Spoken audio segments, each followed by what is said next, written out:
This is the MRI of the cervical spine. What we see over here is the anterior arch, and this is the posterior arch of C1.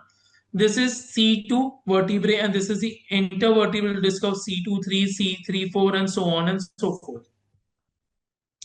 Posterior longitudinal ligament, the spinal cord, CSF column wide on both the sides. Along with that, this is a C6 spinous process, C7 spinous process. They are relatively bigger in size. Ligamentum flavum, the protective covering over the spinal cord and the nerve roots. Supraspinous ligament right over here. T1, T2, and T3 spinous processes.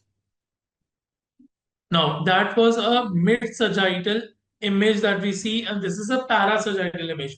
If we go a bit on the right and on the left, then what we will see, this is a lateral mass of C1, this is a C2 nerve root, this is the articular pillar of C2, C3, 4, 5, until 7.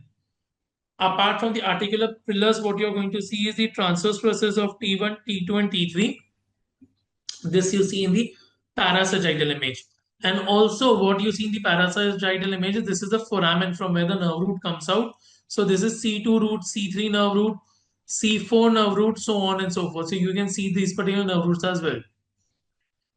At the cervicothoracic junction, you're also going to see the first rib. So this what you're seeing over here is the first rib in the parasagittal image. And this is the facet joint of the articular pillar over here. So these are the facetal joints in the cervical spine, subaxial cervical spine vertebrae.